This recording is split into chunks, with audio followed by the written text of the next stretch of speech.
അസ്സലാമു അലൈക്കും വറഹ്മത്തുള്ളാഹി വബറകാത്തു. തിമിംഗലം അത് നമ്മൾ സ്വപ്നം കണ്ടാൽ എന്തായിരിക്കും അതിൻ്റെ വ്യാഖ്യാനം എന്നാണ് നമ്മൾ ഇന്ന് പറയാൻ വേണ്ടി പോകുന്നത്. പൊതുവെ നമുക്ക് മത്സ്യങ്ങളെ വളരെ ഇഷ്ടമാണ്. അത് കഴിക്കാനാണെങ്കിലും അതിനെ വളർത്താനാണെങ്കിലും വളരെ ഇഷ്ടമാണ്. പക്ഷേ തിമിംഗലത്തെ നമുക്ക് വളർത്താനൊന്നും കഴിയില്ല. എന്നാലും നമ്മളൊക്കെ ഇഷ്ടപ്പെടുന്ന, നമ്മളൊക്കെ അത്ഭുതത്തോടു കൂടെ നോക്കുന്നൊരു മത്സ്യമാണല്ലോ തിമിംഗലം. ആ തിമിംഗലത്തെ സ്വപ്നം കണ്ടാൽ അതിൻ്റെ വ്യാഖ്യാനം എന്തായിരിക്കും? പലർക്കും അറിയാൻ ആഗ്രഹങ്ങളുണ്ടാകാം. എല്ലാ സ്വപ്നത്തിനും ഓരോ വ്യാഖ്യാനങ്ങളുണ്ടല്ലോ.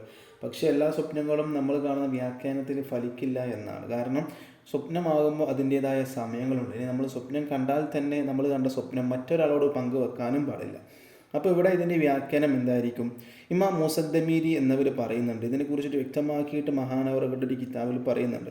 ഇബ്നു സീരീൻ എന്നവർ അവിടുത്തെ ഒരു കിതാബിൽ പറയുന്നു, ഒരാൾ തിമിംഗലത്തെ സ്വപ്നത്തിൽ കണ്ടാൽ അതിൻ്റെ വ്യാഖ്യാനം നല്ലൊരു മനുഷ്യൻ്റെ ഭാഗത്തിലൂടെ അവന് സമ്പാദ്യം